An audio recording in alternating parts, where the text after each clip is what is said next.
तो अगर एक शख्स को डिप्रेशन है, एंग्ज़ायटी है, तो वो कैसे आइडेंटिफ़ाई कर सकता है कि उसे ये सब प्रॉब्लम है क्योंकि ये नज़र नहीं आ रहे? साइकोलॉजिकल इश्यूज होते हैं। जब हम किसी को लाइक कर रहे होते हैं, मोहब्बत कर रहे होते हैं, तो एक लड़का-लड़की अगर उनका ब्रेकअप हो जाता है, इतना शदीद गम था ये गमे रोज़गार का, तुझसा हसीन शख्स भुलाना पड़ा मुझे। किसी का इंटीमेट रिलेशनशिप में आना ये तीसरा लेवल है। ठीक है। अस्सलाम वालेकुम एवरीबॉडी, वेलकम टू बदलती सोच विद अमरीन। आज का जो हमारा टॉपिक है वो ज़हनी सेहत है क्या और हम कैसे आइडेंटिफाई कर सकते हैं कि किसी भी शख्स को ज़हनी सेहत का मसला है। इस टॉपिक पर बात करने के लिए हमने अपने जिस गेस्ट को इनवाइट किया है वो साइकोलॉजिस्ट हैं। उनका 35 ईयर का टीचिंग का एक्सपीरियंस है, उनकी नेशनली इंटरनेशनली पब्लिकेशंस हैं और वो बहुत सारी बुक्स के ऑथर भी हैं। हमारे साथ आज स्टूडियो में मौजूद हैं डॉक्टर अमजद तुफैल। अस्सलाम वालेकुम सर। जी, वालेकुम सलाम। सर कैसे हैं आप? जी, मैं ठीक हूँ। सर आज का जो हमारा टॉपिक है वो है ज़हनी सेहत क्या है? जी, अमरीन, जब हम ज़हनी सेहत की बात करते हैं, तो हम 2-3 पॉइंट जी, अपने सामने रखते हैं। एक तो ये है कि उस आदमी को कोई ज़हनी प्रॉब्लम या बीमारी ना हो। नंबर 2 ये है कि वो अपनी रोज़मर्रा की ज़िंदगी में एडजस्टेड हो, अच्छी तरह अपनी ज़िम्मेदारियाँ पूरा कर रहा हो अच्छा। और उसके इर्द-गिर्द वालों को उससे कोई शिकायत ना हो। और तीसरा ये है कि जो कुदरत ने उसे सलाहियतें दी हैं, टैलेंट दिया है, वो उसको इफ़ेक्टिवली यूज़ करके रिज़ल्ट है, वो उसे इफ़ेक्टिवली यूज़ करके रिज़ल्ट्स पैदा कर रहा। अगर ये 3 पॉइंट्स हैं एक आदमी के, तो हम कहते हैं कि ये जी, मेंटली पर सेहतमंद है। बाकी एक बात याद रखिए कि मसाइल तो आते रहते हैं और सेहतमंद ज़हन जो होता है, वो मसाइल को हल करने की सलाहियत रखता है। ठीक। अच्छा डॉक्टर साहब, जैसे कि किसी भी शख्स को कफ है, फीवर है या कोई भी और फिजिकल इलनेस है, वो आपकी जो सराउंडिंग में लोग रहते हैं उनको भी नज़र आ रही होती है और वो आपको रेमेडीज बता रहे होते हैं, आपको सजेस्ट कर रहे होते हैं कि आप इस डॉक्टर के पास चले जाएं। तो अगर एक शख्स को डिप्रेशन है, एंग्जाइटी है, तो वो कैसे आइडेंटिफाई कर सकता है कि उसे ये सब प्रॉब्लम है क्योंकि ये नज़र नहीं आ रहे? जी, बिल्कुल आपने दुरुस्त कहा कि जो साइकोलॉजिकल इश्यूज़ होते हैं, वो आपको आम आँख से नज़र नहीं आते। अ, देखें, अगर एक की मिसाल हम ले लेते हैं, एंग्ज़ायटी जिसे कहते हैं। अगर एक आदमी परेशान रहता है, उसे ये खदशा होता है कि कुछ हो ना जाए, कोई मनफ़ी बात ना हो जाए, कोई नुकसान ना हो जाए। उसे अगर पता चले कि कहीं कोई एक्सीडेंट हुआ है, तो उसके ज़हन में ये ना आए कि कोई मेरा करीबी अज़ीज़ मर गया है उसमें। यानी चीज़ों को बढ़ा-चढ़ा के पेश कर रहा, उसके दिन आ रहा, तो उस वक़्त हम कहते हैं कि इसको प्रॉब्लम है। अगर दूसरी तरफ अगर कोई आदमी ये महसूस करता है कि यार ज़िंदगी बेकार है और लाइफ़ के कोई मानी नहीं है, मेरी कोई हैसियत नहीं है, मर जाना चाहिए, तो ये डिप्रेशन की अलामत है। अच्छा, अब ये है कि ये सब ऐसी चीज़ें नॉर्मल लोग भी कभी-कभी अपने ज़हन में सोचते हैं, लेकिन वो जल्दी इससे निकल जाते हैं। अगर एक आदमी लंबे अरसे तक इन ख़्यालात में रहे और उसकी वजह से उसकी डेली फंक्शनिंग जो है, उसमें बिगाड़ पैदा होने लगे, तो फिर हम कहते हैं कि now it has become problem. अच्छा डॉक्टर, जैसे कि आपका 35 ईयर का यूनिवर्सिटी का एक्सपीरियंस है, हम यूनिवर्सिटी में देखते हैं कि लड़के लड़कियां आते हैं, लाइकिंग डिसलाइकिंग होती है।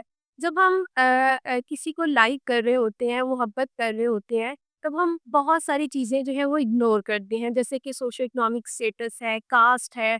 लेकिन जब वो हमने शादी करनी होती है हमारे कल्चर में, तो इन सब चीज़ों की बहुत ज़्यादा इम्पोर्टेंट है। तो एक लड़का-लड़की अगर उनका ब्रेकअप हो जाता है, तो वो इस ट्रॉमा से अपने आप को कैसे निकाल सकते हैं? देखिए, ट्रॉमा हम कहते हैं जब हमें कोई शदीद सदमा पहुँचता है। ये रिलेशनशिप के ब्रेकअप से हो सकता है, ये किसी एक्सीडेंट के नतीजे में हो सकता है, ये वायलेंस के नतीजे में हो सकता है। यानी हम कहते हैं कि 2 तरह के एक्सीडेंट होते हैं, एक नेचुरल होते हैं, एक मैन मेड होते हैं। तो जब आप एक सवेयर मेंटल शॉक से गुज़रते हैं, तो दैट इज़ ट्रॉमा। देखो, आई मीन जब हम इमोशनल स्टेट में होते हैं, हम कमॉन इंसान, हम बहुत सी बातों को नज़रअंदाज कर ही करते हैं। लेकिन जब हम ज़रा थोड़ा-सा उस इमोशनल स्टेट से बाहर आते हैं और हम ज़िंदगी को रियलिस्टिकली देखना शुरू करते हैं, बिल्कुल। तो फिर हमें कुछ और कंसिडरेशंस हो जाती क्योंकि सर जब हम फ्रेंडशिप कर रहे होते हैं, लाइकिंग हो रही होती है, तो सबसे अहम चीज़ हम इग्नोर करते हैं, वो मनी है, सोशो इकोनॉमिक स्टेटस है। जब हमें शादी करनी होती है, तो वो सबसे ज़्यादा प्रायोरिटी पर आ जाता है। इतना शदीद गम था, ये गमे रोज़गार का, तुझसा हसीन शख्स भुलाना पड़ा मुझे। तो मतलब कि वहाँ पर जब ब्रेकअप होता है, तो हमारे इंस्टीट्यूट में कुछ ऐसी चीज़ें नहीं है जो उन बच्चों को हील कर सके। जी। देखिए अमरीन, एक तो इसमें ये बात याद रखनी चाहिए कि ताल्लुकात के मुख्तलिफ लेवल होते हैं। क्लास फेलो एक लेवल है, क्लास फेलोज़ में दोस्ती हो जाना दूसरा लेवल है, किसी का इंटीमेट रिलेशनशिप में आना ये तीसरा लेवल है। तो हर लेवल के अपनी रिक्वायरमेंट्स होती हैं और हर लेवल पर इंसान चीज़ों को अपनी सतह पे देखता है। आपका क्लास फेलो कौन होगा? ये तो बाई चॉइस होता है, चाहे चांस होता है, कोई भी बन जाता है। अब फिर उसके अंदर आपकी दोस्ताना रिलेशनशिप किनसे बनते हैं? अपने जेंडर में बनते हैं, मुखालिफ में जेंडर में बनते हैं, ये बाई चॉइस होता है। अच्छा, इस लेवल तक कोई कंसिडरेशन नहीं होती, सारी दुनिया में नहीं होती, ठीक है? लोग बिल्कुल फ्री होके ना कॉस्ट का, ना कलर का, ना सोशियो इकोनॉमिक स्टेटस का, क्योंकि देखो वो रिलेशनशिप आते हैं एक खास वक़्त के लिए, उनमें इन चीज़ों की इम्पोर्टेंस नहीं है। जब आप शादी पे जाते हैं, तो फिर आपने एक लाइफ लॉन्ग रिलेशनशिप बना। नहीं, नहीं सर, तब तो प्रोमिसेस तो तब भी शादी के ही हो रहे होते हैं ना। नहीं, वो मैं उसकी बात कर रहा हूँ ना, देखो जब आप इंटीमेट रिलेशनशिप में आते हो, तो वो एक थर्ड स्टेज है। अच्छा, वहाँ पे मुझे लगता है कि जो इर्रेशनल थिंकिंग है, कि किसी एक की या दोनों की, वो खराबी पैदा कर रही है। अब वो उस वक़्त सोच रहे होते हैं कि नहीं, नहीं, कोई नहीं, मैं तो यूँ कर दूँगा, मैं वो कर दूँगा। अच्छा, फिर ये नहीं सोचा जाता कि भई क्या उनके फैमिली को ये एक्सेप्टेबल होगा? अगर अगर आपके वालिद ने या आपकी वालिदा ने आपको आपकी पसंद की चीज़ें खाने को दी है और आपको पसंद के कपड़े पहनने को लेके दिए हैं, तो ये उससे बहुत आगे की बात है कि वो आपकी पसंद के मुताबिक आपकी शादी भी करें। इसको इक्वेट नहीं करना चाहिए। हम अन अ, लकीली बच्चे इसको इसी तरह इक्वेट करते हैं कि मेरे पापा ने मेरी फलाँ बात मान ली थी, ये भी मान लें। तो ये जो अनरियलिस्टिक थिंकिंग है, ये रिलेशनशिप में सबसे ज़्यादा खराबी पैदा करती है। अच्छा डॉक्टर साहब, जैसे हमारे पाकिस्तान सोसाइटी में 85% मैरिजेस जो है वो अरेंज मैरिजेस होती हैं। देखिए आपको अपनी पसंद का जूता ना दिया, कोई आपको अपनी पसंद का ड्रेस ना दिया, आप उसे नहीं पहन सकते। लेकिन हमारे कल्चर में लड़का और लड़की दोनों बहुत साइडेड ना, अपनी पसंद का पार्टनर नहीं मिलता। तो अब देखिए बच्चियाँ भी यूनिवर्सिटी जाती हैं, लड़के भी यूनिवर्सिटी जाते हैं, तो ये ज़्यादा बेस्ट नहीं होता कि वो अपने लिए लाइफ पार्टनर की सिलेक्शन खुद करें? देखो अमरीन, इंसानी ताल्लुकात में बहुत सी ऐसी बातें हैं जिनका कोई लॉजिक नहीं हो। मैं आपसे ये सवाल पूछूँगा कि अमेरिका में जहाँ लोग अपनी लाइफ पार्टनर का हाँ खुद करते हैं, वो एवरेज उनका ताल्लुकात 4-5 साल क्यों चलता है? फिर बोर हो जाते हैं रिलेशनशिप से। ठीक है ना? तो इसका मतलब है ये भी गारंटी नहीं कि अगर आप अपनी पसंद से चुनेंगे तो वो लाइफ लॉन्ग रिलेशनशिप होगा। दूसरी बात ये है कि अगर आप अपनी पसंद से रिलेशनशिप शादी करना चाहते हैं, तो क्या आपके पास अपनी पसंद को के मुताबिक ज़िंदगी गुज़ारने के लिए फ़िनांसेस हैं? एग्ज़ैक्टली, जो सबसे अहम बात ठीक है। है ना? या आप अपने बाप के पैसों के ऊपर अपनी पसंद की ज़िंदगी गुज़ारना चाहते हैं? तो दुनिया में दूसरे के पैसे पे कभी आप पसंद की ज़िंदगी नहीं गुज़ार सकते। चाहे वो ममालिक हों, जो आईएमएफ के कर्ज़ों पर पसंद की ज़िंदगी गुज़ारना चाहते हैं, या आम आदमी हो। तो सबसे पहले फिर अपनी फ़ाइनेंशियल बेस बनाओ, ठीक है? उसके बाद मैंने देखा है कि अगर लड़के की फ़ाइनेंशियल बेस अच्छी हो, तो मोस्टली केसेज़ में माँ-बाप मान जाते हैं। अच्छा, लड़की के माँ-बाप भी मान जाते हैं, वो देखते हैं कि अच्छा यार, ये लड़का जो है ना मेरी बेटी को खिलाए-पिलाएगा, अच्छा खिलाए-पिलाएगा, इसका ख़्याल रखेगा, इसके पास है। अच्छा, वो मुराद ये है कि अगर जेब आपकी खाली है, सुबह उठकर यूनिवर्सिटी आने के लिए आप अपने बाप के पर्स से पैसे लेते हैं, ठीक है? और आपने अपनी पसंद की ज़िंदगी गुज़ारनी है, ये मुमकिन नहीं होता। और अक्सर ये सोशियोलॉजी की एक थ्योरी भी है कि इंसान का जो सोशो इकोनॉमिक स्टेटस है ना, वो उसकी ओपिनियन के साथ अटैच होता है। कि अगर आपकी ओपिनियन की उतनी ही वर्थ है, जितनी कि आपकी कंट्रीब्यूशन है मनी में। इसके लिए सबसे पहले तो यही है कि लड़कों को अपने फाइनेंस जो है वो बेहतर करने की ज़रूरत है। लेकिन अगर आप रिलेशनशिप में ब्रेकअप हो जाता है, तो वो हीलिंग की तरफ कैसे आ सकते हैं? एज़ अ साइकोलॉजिस्ट आप क्या सजेस्ट ठीक है, करते हैं? अमरीन, जब हम हीलिंग की बात करते हैं, उसमें 2-3 बात इम्पोर्टेंट है। एक तो देखो, हम उसको कॉपिंग कहते हैं जी। और वो इसके 2-3 तरीके हैं। एक ये होता है कि आप उस प्रॉब्लम को मैनेज करने की कोशिश करो जिसकी वजह से आपको स्ट्रेस आ रहा है, वो हीलिंग ट्रॉमा हुआ है, आपको हीलिंग की रिलेशनशिप ब्रेकअप एक ऐसी चीज़ होती है जो जिसमें आप प्रॉब्लम को मैनेज नहीं कर सकते।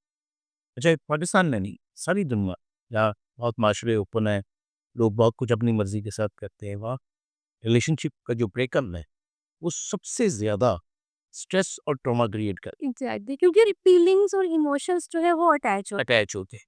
दूसरी चीज़ होती है जिसे हम कहते हैं इमोशनल फोकस्ड। एक काम हो गया, यू कांट डू एनीथिंग, आप उसे रेक्टिफाई नहीं कर सकते। अब आपको अपने आप को मैनेज करना, अपने इमोशंस को मैनेज करना। उसके लिए सबसे अच्छी चीज़ ये होती है कि आप चीज़ों की रैशनलाइज़ेशन करें। आप ये देखें कि क्या आपका जो रिलेशनशिप था, क्या वो आपने कुछ सोच समझ के बनाया था? क्या आपने जो उससे या उसने जो आपसे वादे-शादे किए, वो वाक़ई आपने कोई अक़ली तौर पे सोचा था कि हाँ, ये बंदा वादे पूरे कर भी सकता है कि मोहब्बत जो है ना वो अंधी होती है, वो ये सब चीजें नहीं देखती। देखो ना, मुझे लगता है मोहब्बत अंधी भी होती है, गूंगी और बहरी भी। बहरी तो एक आदमी होती है। बात ये नहीं है। मोहब्बत एक जज़्बा है। एग्जैक्टली। आप उसके ट्रांस में हैं। आपने बहुत कुछ नज़रअंदाज कर ज़िंदगी उस ट्रांस में नहीं गुज़रती, ठीक है? डॉक्टर साहब, इसका मतलब है आप ये कहना चाह रहे हैं कि सोशो इकोनॉमिक स्टेटस, कास्ट, ये सब चीजें मैटर करती हैं? कल कम से कम हमारे कल्चर में करती है और दुनिया जो सोशो इकोनॉमिक स्टेटस है, वो तो दुनिया के हर कल्चर में करता है। अगर आप मगरब अमेरिका में जो डिवोर्स है, जब औरत अप्लाई करती है डिवोर्स, तो 2 कास्ट सबसे बड़े हैं। एक तो वो कहती है कि मेरा शौहर मिल ये मेरा पार्टनर भी है और जो भी आपको ये लॉयल नहीं, दूसरी भी कहती है कि ये कहाँ था पूछे, एग्जैक्टली। ठीक है? तो ये दोनों बड़े काज़ हैं जो कि रिश्ते को ब्रेक कर अच्छा हमारे वहाँ तो ये भी होता है, कि शौहर कहता है कि ये भी कंट्रीब्यूट नहीं करती। हमारे यहाँ अभी आम तौर पर औरतों से ये मुतालबा नहीं किया गया था कि वो फाइनेंशियली कंट्रीब्यूट करें। मेरा एक सिंपल सवाल है, एक लड़की-लड़के ने आपस में शादी कर ली, ठीक? उनका कोई सोर्स ऑफ इनकम नहीं है। बट साल बाद अल्लाह ने उसे उन्हें एक बच्चा दे दिया, 2 से 3 हो गए। अब इस सब की ज़िम्मेदारी कौन उठाएगा? कल को खुद उठाएंगे ना, क्योंकि वो उनका डिसीजन था। ये मैं कह रहा हूँ। अगर वो खुद उठाते हैं, तो डिसीज़न काम करेगा और अगर नहीं उठाते, तो फिर काम नहीं करेगा। अच्छा डॉक्टर साहब, आपको क्या लगता है, जैसे अभी मतलब हम अपनी डेली लाइफ में सोशल मीडिया यूज़ करते हुए बहुत से साइकोलॉजिस्ट को, साइकियाट्रिस्ट को ये कहते हुए सुनते हैं कि रिलीजन जो है ये बहुत अहम रोल प्ले करता है स्ट्रेस को ख़त्म करने में। तो आपको क्या लगता है? मैं उनसे काफ़ी हद तक इत्तेफ़ाक करता हूँ।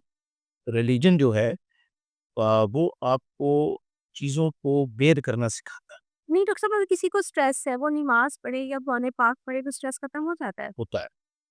शर्त ये है कि वो खुलूस नीयत से पढ़ रहा हो। यानी नमाज़ जब उसने पढ़ी है, तो वो ये सोच के पढ़ रहा हो कि अल्लाह मुझे देख रहा है, मैं नमाज़ पढ़ रहा हूँ। उसमें उसका ध्यान लगे। अच्छा, इसकी एक जनरल रीज़निंग भी है, साइंटिफिक रीज़निंग अब है। इमोशन एक स्टेट होती है, स्ट्रेस भी एक स्टेट है। अगर आप स्टेट ब्रेक कर दें ना, तो उसकी वो शिद्दत नहीं रहती जो पहले थी। जैसे कहा जाता है कि अगर आपको गुस्सा आ रहा है तो पानी पियो। अब पानी पीने से क्या होगा? कुछ भी नहीं होगा बस लेकिन वो जो एंगर की स्टेट है वो ब्रेक हो जाएगी, इंसान का माइंड जो है for a time being divert. Divide हो जाएगा।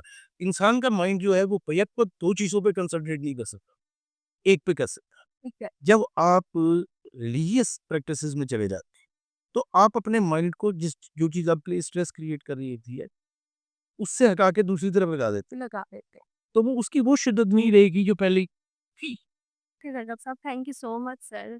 मैं लास्ट पे एक मैसेज कन्वे करना चाहूँगी, जैसे कि जिस्मानी सेहत जो है वो बहुत ज़रूरी है, इस तरह ज़हनी सेहत का ख़्याल रखना भी बहुत ज़रूरी है। ये अपने आप से मोहब्बत का पहला कदम है। अगर आप डिप्रेशन का, एंग्ज़ायटी का शिकार हैं, आप किसी खुशी वाली जगह पे जाके भी सैड फ़ील करते हैं, तो इसका मतलब है कि आपको एंग्ज़ायटी है, डिप्रेशन है, आपको किसी भी माहिर नफ्सियात को दिखाने की ज़रूरत है। अगर आपको डॉक्टर अमजद तुफ़ैल से किसी भी किस्म की कोई मशवरा चाहिए, तो डॉक्टर साहब का नंबर जो है मैंने डिस्क्रिप्शन बॉक्स में लिख दिया है। आप डॉक्टर साहब से राब्ता कर सकते हैं। Thank you so much for watching.